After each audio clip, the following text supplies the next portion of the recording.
Namaste and welcome to this edition of The Right Stand. Ladies and gentlemen, should we, as a sovereign, secular, socialist, democratic republic, not have an equality in everybody's right to pray, manage, control their religious establishments and charities? Why is it that governments control certain religious bodies and certain religious institutions and charitable institutions, but allow the others for the community to run them? Is this fair? As we start this discussion tonight, there is a story that a very learned gentleman told me, and I'd like to share that with you.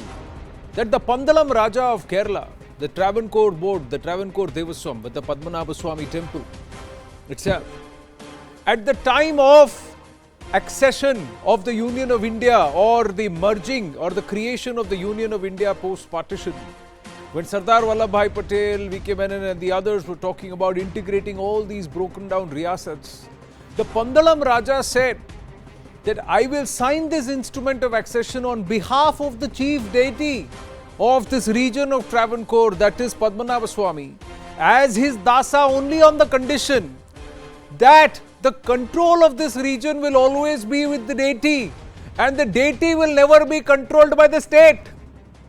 So imagine, that was the precedence, or that was the importance given to the deity at the time of partition or the creation of the Union of India, ladies and gentlemen. That the state should not control the temples. But look what has happened after so many years hence, that we don't even realize. It has started from the time of the British. But let's come to today, present day, and what's happening today. Today we are saying, as we enter our 75th year of independence, can we have a uniform endowment code for religious and charitable institutions? This is what the core crux of the writ petition that's been filed today is.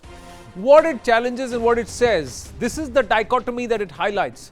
With Hindu, Sikh, Jain shrines, they are taken over by government and controlled. Not so much with Jain and Sikh shrines, but Buddhist shrines also, Hindu shrines largely, Muslims, Parsis, Christian shrines. The control largely lies with the community. They decide, and they can also start charitable institutions under the aegis of the church or the shrines, religious shrines. Donations to temples, gurdwaras, taxes are levied by the government. Donations to mosques, churches, largely used for community development, controlled by the community. A certain level of political influence is there, but interference and influence are two different things altogether. Let's try and understand this more. The rights of Hindus, Jains, Buddhists to manage, maintain their religious shrines. That's the case, or the writ petition which has been filed today in court. The other aspect saying to acquire and administer religious land, it should be the same right. And it should be the same right as Muslims, Parsis and Christians. Have an equanimity across the board. States cannot abridge this right. Of course, what the petition says, nullify laws restricting community control of Hindus, Sikhs and Jain shrines. Have a central law that governs all the others and doesn't give the state these unbridled powers to take over any and every institution endlessly. Draft a common charter for religious and charitable institutions and draft uniform code for religious and charitable endowments. So this is what the core crux is. There are many other points too which we'd like to highlight, and we'll go across to the petitioners and discuss this. In January this year, we started here on CNN News 18 when Sadhguru joined us and said, free Hindu temples. Now in July, we are saying, form a uniform endowment code for all religious and charitable institutions. And joining us tonight is Dr. Subramanian Swami, a person who's gone to court on behalf of various state-controlled temples and institutions. Dr. Swami, namaste. Thank you very, very much for joining us. Let me first ask you, a writ petition filed in the Honorable Supreme Court, sir, which says, have a uniform code for endowment for religious and charitable institutions. Do you agree? Well, you see, the fact is that every state has their own separate act. and there are a lot of variations. And in my opinion, it is desirable that there should be now a national act which should be applicable with minor adjustments for the states. So, my short answer is yes, I would welcome such a petition which the Supreme Court will have a chance to consider. Maybe they will refer it to a division to a constitutional bench, and I think they will go forward in that.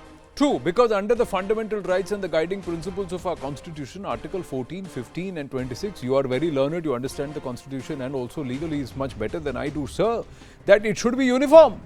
It cannot be that states control certain institutions while others get away with saying that we are going to control it ourselves because it belongs to the community. That's a question I have raised in the Supreme Court and twice or thrice, and the answer given to me is this: where have we stopped? You bring us a case of where reasonable restrictions can be imposed on Islamic institutions or Christian institutions, and we'll certainly look at it with the same seriousness as we look at the matter of the temples. But unfortunately, nobody has been. I've tried very hard. Access is very difficult. Government doesn't want to touch it. Nobody has been able to document worthy of a court petition on any masjid or a church committing the same kind of allegations which are easily made and available through the governments, state governments for temples. So that's why you have only for the temples. You can broaden this petition to include that this should also apply to other religions, and that there should be a common code for them too. But you would also appreciate that this cannot be a perennial thing. You're talking about mismanagement. You've also argued this in the case of the Chidambaram temple also, that it cannot be always, it cannot be perennial. And that if there is mismanagement, the state can take over, but you've got to hand it back in a reasonable period of time. In this case, what is happening is that the state government or the government of the day is passing legislations and acts so that they can perennially control temple trusts and temple devasams. I'm embarrassed to tell you that the BJP did precisely that in Uttarakhand. I'm terribly embarrassed, and I find this highly objectionable.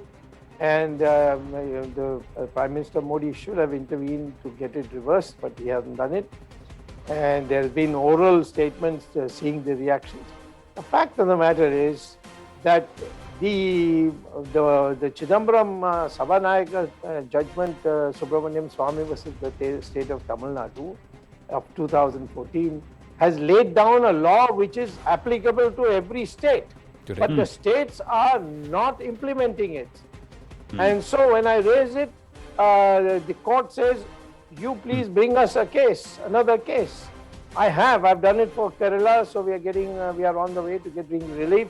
I've done it for Tirupati, where I've got 50% of the relief. I hope to get the remaining 50% sometime later. But I have to do it for each state, and I'm the only one who's doing it. All people talk. But nobody does it. None of the BJP units in the states do it. I don't understand why is it so. Yes, I agree with you. There's no please moaning about it. I have given you a judgment which is very clear that has to be for a short time. The government cannot run it. It's only for rectifying certain melees in the temples, which is mentioned in the Constitution itself, not only for temples but for all religious institutions, the reasonable restrictions as we call them, and we should ensure that no temple has they take more than 3-4 years. I had suggested 3 years. The court said why about 5 years, so I said 3 to 5 years. But the fact is that they have to correct it and return it. Correct. But nobody is doing it, and I can't prosecute the chief minister. I don't have the police to send them with a warrant and catch him and take him to jail. for violating the law. But I think it needs to be addressed. What you have raised is a very important point. Yes, it needs to be addressed, and perhaps is that why to control the states all the more requirement for a central legislation? This writ petition, do you think the central law will then perhaps govern and it should hold? There is a central law, and there should be provisions in it for how public can take their own steps to get these implemented. Make citizens arrest these kinds of things, which should be put into the act. Correct. And another aspect, Dr. Swami and I, this is perhaps more important. For keeping the civilizational ethos alive, cultural revival and culture traditions, for keeping them alive, do temples and institutions need their funds to be able to plow back these donations towards not just starting Vedic schools, to start, to promoting what is their core literature, their core learning, just like other religious institutions are able to do, and also our own arts, forms, sciences, so many other aspects. That's automatically possible once the state gets out of it. And this has been our hoary tradition. All the temples were places of cultural assembly. Yeah. There were Bharatnatyam being taught, there were astrology being taught, there were yoga being taught. When going to temple meant actually the whole day in which you pray as well as participate in all the other things. It was kind of a temporary holiday resort sort of thing. So yes, that was the original concept. And that if you elevate the pujari status, if you give them importance, if you ensure that they are well trained, you make arrangements for their education and look after them, then I think this will automatically come. That's in the nature of Hinduism at least. And I'm sure that by imitation, the other religions will also follow suit. Absolutely, sir. Absolutely. Thank you very much. Always a pleasure to speak to you. And this is a cause I think which should get championed a little more. And time is perhaps ripe for a uniform endowment code. Thank you. Let's dive into the debate and go across to our guests this evening at this point. The question that we are asking is straight and simple. Is it time for a uniform law for religious institutions and charities? Uniform Endowment Code is the hashtag. Cool's the platform. At News 18 is the handle. Tell us what you think, and we will also show you the poll in a short while from now. But first, going across to our guest this evening, Ashwini Upadhyay, the petitioner, is with us. We have Sriram Sheshadri, analyst, with us. Sai Deepak, lawyer, and I'm looking forward to his book on India, that is Bharat, Coloniality, Civilization and Constitution, is soon out, and I'm looking forward to that. Sai, Dinesh Vashni ji is with us on the right stand after a long time. Namaste, Dinesh ji. Professor Saab, thank you. Thank you for joining us, and I hope you're all well and hale and hearty and healthy. Ratan Sharda ji is also with us, author and RSS thinker. Let's start with Ashwini Upadhyay. Ashwini ji, what is your petition all about? The concepts or the fundamental thought behind this Uniform Endowment Code. Thank you Anand. मैं आपके सभी जितने इस समय लोग देख रहे हैं सबसे रिक्वेस्ट करूंगा, एक बार आप आर्टिकल 26 को आप गूगल करिए. आर्टिकल 26 बहुत क्लियर है. इस देश के सभी नागरिकों को एक बराबर अधिकार है. हिंदू, मुस्लिम, पारसी, ईसाई, जैन, सिख, बौद्ध, सबको, सब लोग अपने अपने धार्मिक स्थल बना सकते हैं, उसको मैनेज कर सकते हैं, उसको मेंटेन कर सकते हैं. किसी भी तरीके का भेदभाव नहीं होगा. ये हमारा कॉन्स्टिट्यूशन कहता है. और यही कॉन्स्टिट्यूशन कहता है कि अगर कोई भेदभाव करने वाला कानून है, that is illegal, that is wide, that is unconstitutional, that is inoperative. 1863 में जो सबसे पहला कानून बनाया था अंग्रेजों ने, वो आज भी चल रहा है. 1863 का बना हुआ रिलीजियस एंडाउमेंट एक्ट 2021 में भी चल रहा है. 1947 में अंग्रेज चले गए, लेकिन अंग्रेजी कानून छोड़ गए, और उसके बाद कानून बनते गए. इस समय 30 कानून हो चुके हैं अपने देश में. 18 states, 30 laws in 18 states, to control 4 lakhs, around 4 lakhs temples. 4 lakh मंदिरों पे सरकारों ने कब्जा किया हुआ है, उसकी जमीन पे कब्जा किया है, वहां जो हुंडी में डोनेशन आ रहा है उसको ले रहे, जो उस जगह के आसपास जो उनके पास एग्रीकल्चर लैंड है उस पे कब्जा किया हुआ है और लूट रहे हैं। और कई तो ऐसे भी धार्मिक स्थान है जहां पे जो मेंटेन करने वाले वो दे आर नॉन बिलीवर, वो हिंदुज्म को मानते नहीं है। बहुत सारे ऐसे भी हैं जो हिंदू ही नहीं है, बहुत सारे ऐसे जो नास्तिक हैं, वो मेंटेन कर रहे हैं कि मंदिर कैसे चलेगा। इसलिए मैंने पीआईएल फाइल किया कि पहली बात तो सुप्रीम कोर्ट डिक्लेयर कर दे कि इस देश में, जैसा आर्टिकल 26 में है, Supreme Court has power to declare it anything which is the ethos of the constitution. तो हमने इसमें मांग किया है कि सुप्रीम कोर्ट ये डिक्लेयर करे कि इस देश में सबको अपने धार्मिक स्थान को मैनेज करने, मेंटेन करने, उसकी मूवेबल और इमूवेबल प्रॉपर्टी को रखने सबको बराबर अधिकार है। दूसरा हमने इसमें कहा है कि वो जो 30 कानून है 1863 से लेके अभी जो लेटेस्ट बना है, इन सारे 30 कानूनों को सुप्रीम कोर्ट इलीगल डिक्लेयर करे, अनकॉन्स्टिट्यूशनल डिक्लेयर करे।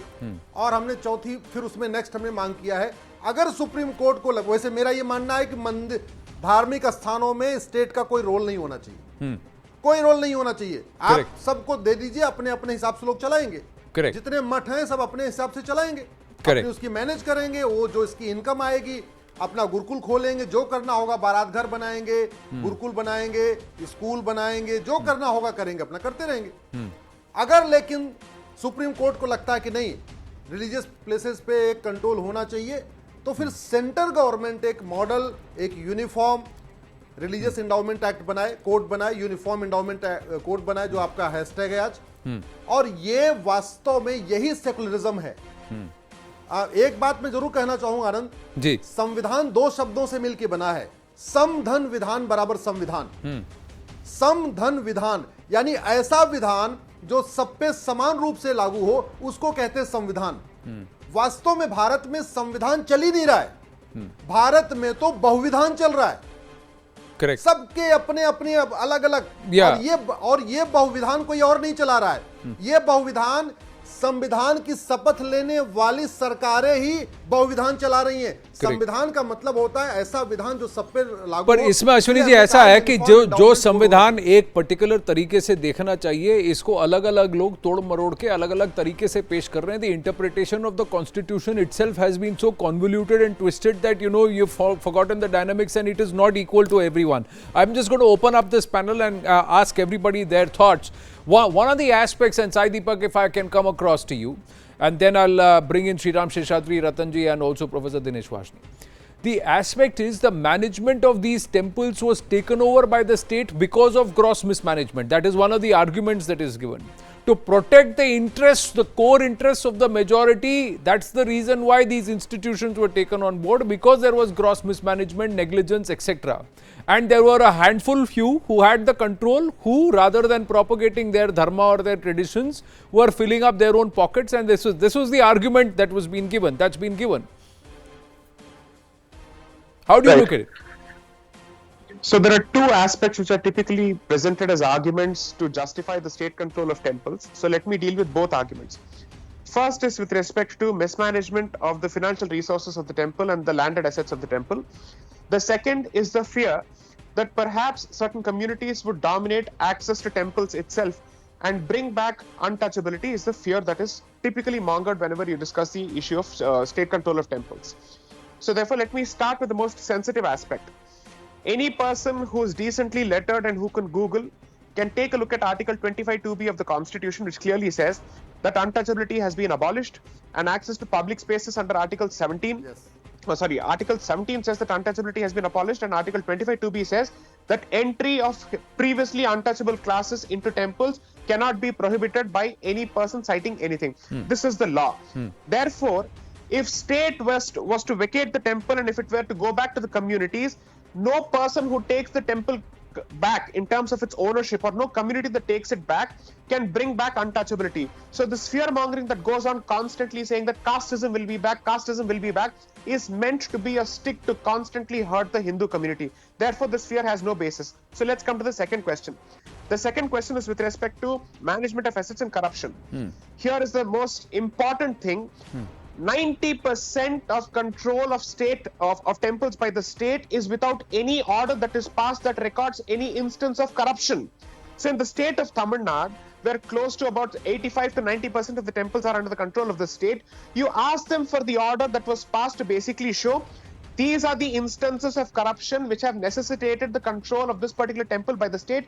They don't even have those administrative orders because the law requires that before the state steps into a religious institution and takes it over, because it's fundamentally a non-state institution, it needs to give its reasons for stepping into that particular institution and for taking over its control. So first of all, you won't find orders in 90% of the cases. Second, even if this were to be the case, the state under the constitution has a constitutional obligation to vacate the place after the setting the house in order, which means it is meant to be a temporary tenant. It cannot sit there for eternity. Unfortunately, the state is such a litigious tenant which never vacates, and despite repeated petitions before the court, they never vacate. So according to me, state institutions and state governments have behaved in the most shameless of manners when it comes to Hindu institutions. The third most important aspect is the question of equality. Any number of news reports across the country, both mainstream, English and vernacular, will tell you the number of instances of malfeasance with respect to other institutions or other institutions of worship of other faiths. However, the state, no state government, regardless of its dispensational political ideology or whatever it may be, has shown the guts to exercise the very same powers in instances of corruption with respect to institutions of other communities. Therefore, inequality, violation of Articles 14, 25 and 26 is writ large on the face of it across at least 15 states of this country. I'll make the last point and then leave it at that. Yeah. Every temple and every religious institution is run typically under the Trusts Act of 1882. And therefore, there is an audit mechanism to ensure that there is no corruption and there is no mismanagement of resources. So when there is already a Trusts Act which ensures that you conduct the affairs of the institution in a proper fashion, and there are powers or let's say specific corrective mechanisms that are already provided in these acts, why do you need the super legislation ultimately, which is over and above these trust legislations, where you sit over these institutions like a big brother? Finally, the central government under the concurrent list entry 28 has the power to pass a uniform code, at least with respect to religious institutions, so that the treatment of institutions is equal across the board, regardless of the faith.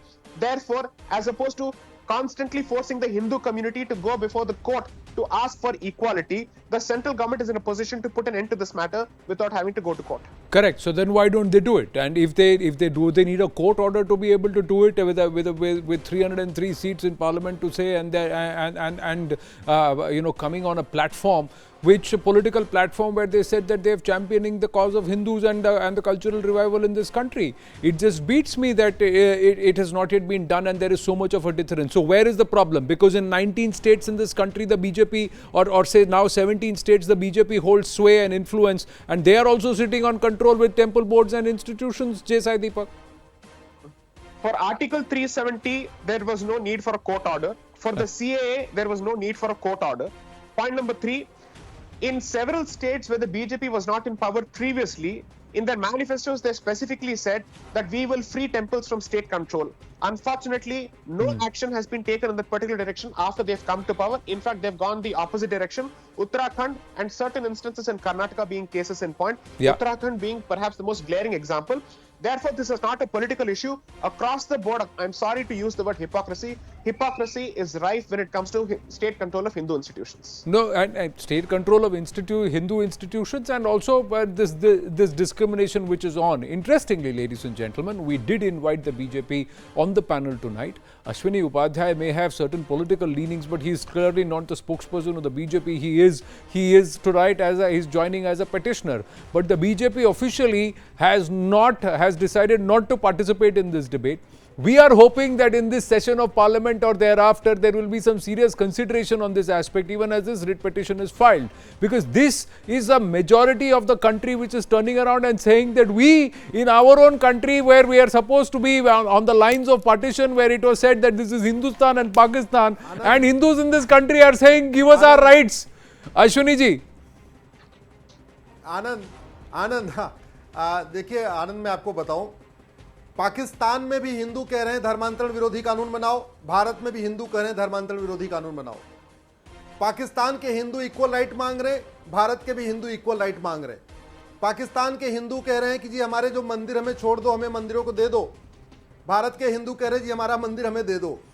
और वास्तव में मतलब गजब का ये यहाँ पे भारत में चल रहा है कि पाकिस्तान में भी चुनाव में हिंसा होती तो हिंदुओं का पलायन होता है, भारत में भी चुनाव में हिंसा होती तो हिंदुओं का पलायन होता है। पहले कश्मीर में पलायन हुआ, अभी बंगाल में पलायन हुआ।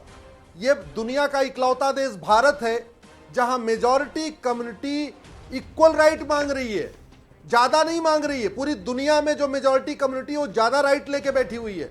पाकिस्तान में बैठी है, यूएस में बैठी है, आपके बांग्लादेश में बैठी है, हर एक कंट्री में। वहां के माइनॉरिटीज कहते हैं हमको इक्वल दे दो, इक्वल दे दो, इक्वल दे दो। यहां हमारे लिए कितनी शर्म की बात है, यहां की मेजॉरिटी कम्युनिटी कह रही हमको इक्वल राइट दे दो। और उसका सबसे बड़ा कारण है कि यहां की जो मेजॉरिटी कम्युनिटी है वो जाति के आधार पे, भाषा के आधार पे या रीजन के आधार पे उसको सरकारों ने तोड़ दिया है, उसको हिंदू बनने नहीं दिया।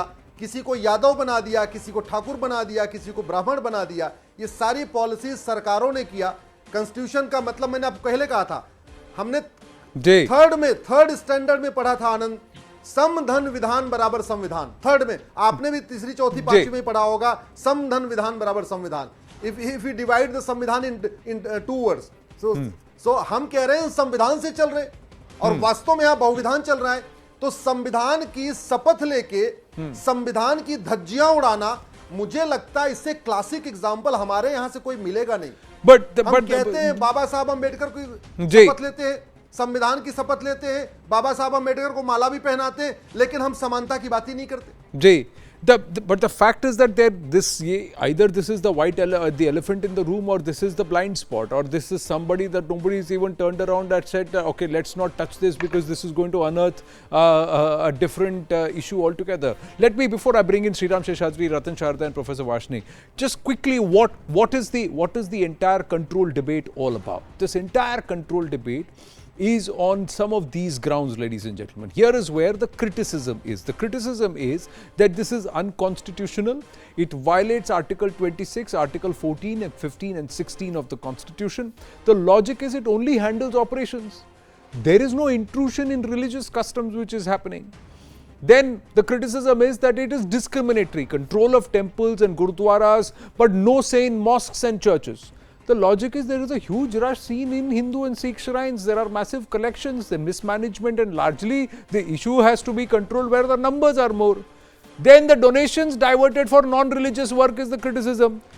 But logic is this target is corrupt practices. We are doing this because there are corrupt practices. Because of the inflow of money, those coffers are used by those people who are supposed to be controlling the Devasthanams as devotees or representatives of the devotees, but there is gross mismanagement. Funds are pocketed by babus is the criticism. It is only used for temple related work is the counter argument that comes to the fore. And then it says that temple is a community entity with service tax. Why there is a service tax? Payments only for management services is the counter argument that comes. Lastly, non-believers are in management roles. What are non-Sanatanis or non-Hindus doing in administrative and control positions in Hindu institutions, religious institutions and charities? Management has got nothing to do with religion. So are you trying to say in a population of more than about 100 crore, you don't have a handful of people who can run Hindu institutions properly? Sriram Seshadri. Good evening, Anand. I think I'll extend a couple of points that Sai Deepak alluded to. Sai Deepak talked about when the government can enter into the Hindu religious temples. But the reason why the government came in is because of misappropriation and mismanagement of the assets. In fact, the government is now involved in the significant amount of misappropriation and mismanagement of the temple assets. And who is now going to look into that? Madras High Court, in the month of June, came up with a 75-point direction on how to manage the assets. And none of that has been followed. Even as we talk about this week, Madras High Court has actually issued a stricture on Tamil Nadu government, asking for one particular case in Chennai. There is about 300 acres grounds of land has been misappropriated for last 10 years, and then someone is trying to file the suit, and then this is going on forever. The second point that I want to talk about is with respect to the usage of the HRNCE, that Hindu Religious Endowment Board, actually is consuming all the revenue earned by the temple to manage. In fact, about 60% of the revenue earned by the temple is being used as a salary paid to these, HRNC officials and staff, and only the meager portion is given to the priests and others. The third, I'll be very specific to Tamil Nadu, is time and again, starting from 1970s and 2006 and now after coming to power, not only that they are managing the temple assets and properties, they are also significantly interfering in the internal affairs or how the pujas and agamas to be followed, to the extent that as against the Supreme Court Constitutional Bench order in 1973, prohibiting any alteration to appointment of priests in Agama faith, that unless otherwise they are from the same denomination of that Agama, 2 Vaishnava Agamas and then 26 Saiva Agamas, right? And now they are saying all can become a priest, including women can become a priest in all these temples. Unfortunately, like Mr. Swami said, BJP has endorsed that view and then saying that, yes, we also endorse this. I think that's a significant portion, ideological, loss from BJP when they say that, they are trying to protect the dharma of this country. The last point I want to add here is, the petitioner talked about that the non-faith or the people from a different faith are managing the temples. In fact, once again, Madras High Court is very prominent in giving an order saying that each one of the employees should take a oath that they belong to the Hindu faith and then they have faith in God. And so far, none of these court strictures or court orders had been adhered to by the government. And hence, there is an importance that, a central government, central law and the uniform code has to be there more, at least as a first step, before the government exits the temple, because all the purpose of government entering the temple is lost because they have already started abusing the system. They already started doing what was accused as misappropriation of the assets and the misappropriation of the land. All those are already violated by the government, and why the government should continue to do that. I think that's a very important question to be answered. True, and not just that, all the traditional old land holdings, when the state government or the government of the day actually took control of those temple institutions, they should be returned. They should not be misappropriated if they have been siphoned off by these quasi trust bodies operated by the erstwhile ministers or the politicians and still controlled or hived off to people who have got nothing to do with the temple or with the faith. All those land holdings, all of that has to be returned because it runs into a few lakh acres. That's the reality. Professor Dinesh Vashni and then Ratan Sharda ji, I'll come across to you. Look, Anand, first of all, we should know that we are opposed to the uniform law by the center on this issue. India's strength lies in the unity and diversity of the country, and we should continue with that. It is being provided by the Constitution of India. Number two, why these shrine boards have come into existence? Lot number cases of corruptions were reported, and though there may not be official registration of cases against the pujaris and the pandits at that time, but there were. Recently, you have seen the scandal in this land sale deed and purchase deed of the Ram Mandir Trust in the Ayodhya. And earlier, the Nirmohi Akhada has alleged that the Vishwa Hindu Parishad has taken away 1400 crores, sometimes some type of this amount, corruption in this thing. So this is the thing. Whatever the money is being earned by the high-end temples, where the lot of offering comes, that has been regulated by the trustees. The trustees are in majority, other than the government nominees. Government nominees are there only to regulate and check the corruption. If the government nominees are involved in the corruption in trust, let the trust report the matter to the state government or to the corruption body. There are bodies to check it. When there is a raid on the Bhaskar Samooh today, to intimidate them so they did not speak against the government. That there can be a raid against those government officials. Earlier there are so many raids. Number 3, I would like to tell you one thing. Look, most of the religious temples or most of the religious institutions in India open one or the other institutions, it is not banned. For example, in Delhi, Sri Venkateshwara College is run by the Tirupati Devasanam. Okay, there are trusts, they are also run a university also. There are some other trusts also. Recently, when there was flood in the Kerala, one of the temple has honestly themselves has given the entire amount of their gullak for the welfare of the people, those who are surrounded by the flood. So what is wrong? The money coming into the temple is belonging to the people. If it is spent by the state or other things, those who provide the facility for the pilgrimages, let them be spent on the No, people. but why should the state be doing it? No, sir. If pilgrims are coming in, then the Devasthanam or the temple board run by the devotees should be the one making the facilities, not the state government, because the state is not doing that. State is not doing that for all religious institutions. Why should it do it only for one particular religious institution? Is a counter argument. Dinesh ji, one second. No, one second. Yeah, Ratan Sharda ji, for all the religion, you go to Haji Ali. You will find the police structure there. No. It is not run by. It is not run by the state, sir. It is run by that particular Waqf board and the Dargah committee, which is run, and it has got no state influence. It is a private person. No.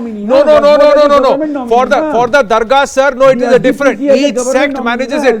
No, sir. No, sir. Each nominee is different.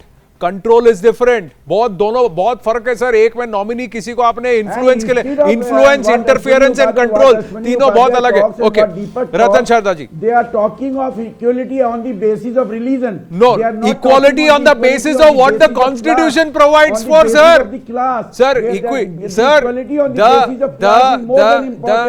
Samvidhan, sir, it is purely on the basis of the constitution. Professor Varshney, please. Sir, no. Sir, don't get into. Sir, article 26 को पढ़िए. sir, छोड़ दीजिए. Sir, I'll tell you what. Professor Varshney,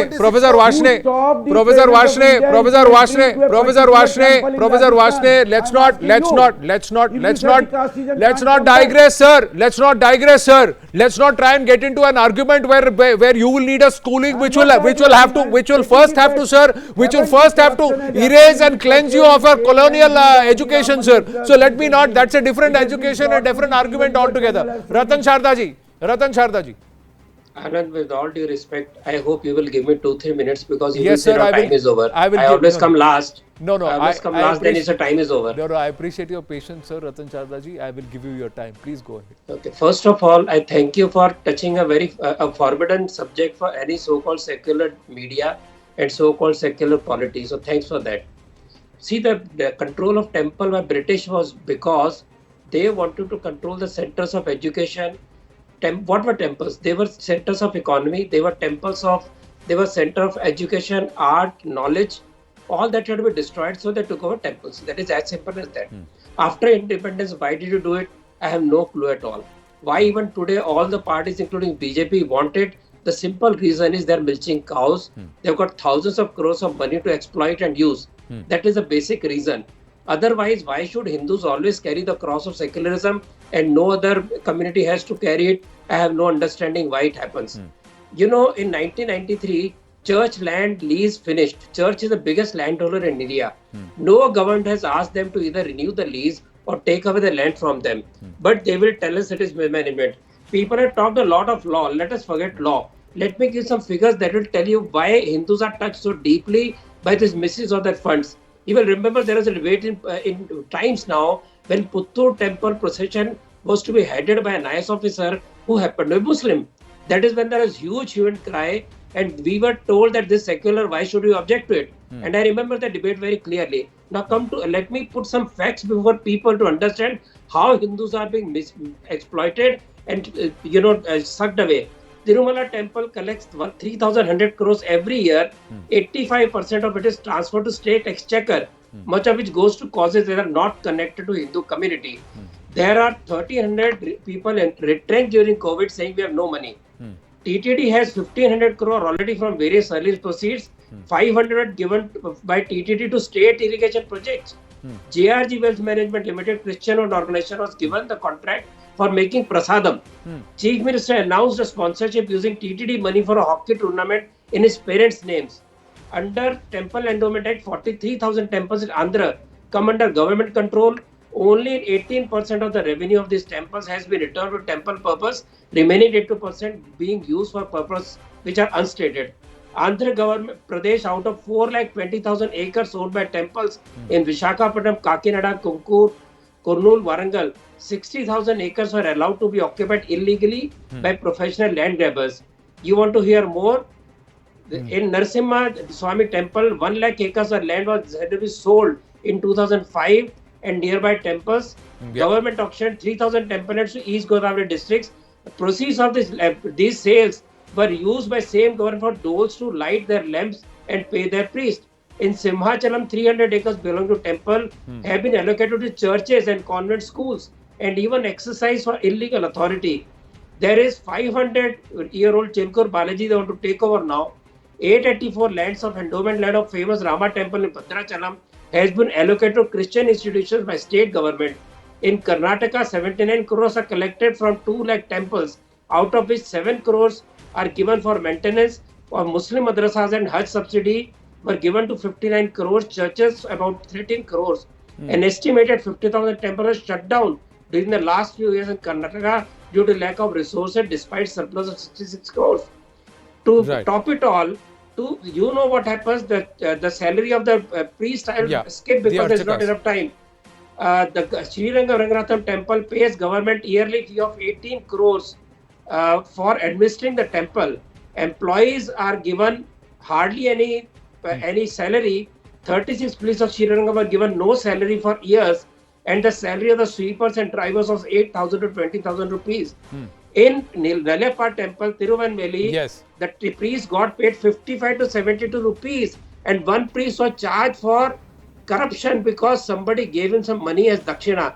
So this is the sorry state of affairs, Anand, which has to be exposed, and this is what happens when you take over the temples and misuse the funds for purposes for which devotees never gave the money. Absolutely. They gave the money to nurture the temples, to religion, to nurture the Limpan culture. See, the constitution did not give it gave rights to minority to run their institution. It did not take away the right of majorities to run their institution. Unfortunately, Absolutely.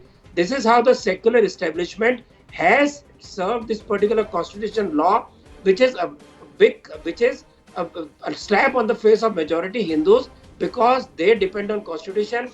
I'll give one example. Hindu carries the report. Vishnu Sadashiv Kokje, former Chief Justice of Rajasthan, he told that government control cannot be solved by apex court. Hindus need to take route of agitation and build pressure. So you want Hindus to come on street to seek justice in a state which is supposed to be fascist, Hindu majoritarian state. That is the joke. And I am embarrassed that BJP refuses to join the debate and they misuse the same kind of money, whether Shirdi Sai Baba temple or any temple in the north and south. So Hindus across India are being cheated of their rightful resources to run their Vedshalas. You know, Ved Pathshalas are closing, but madrasas are proliferating because money is given to madrasas by the government, but Ved Pathshala gets no money.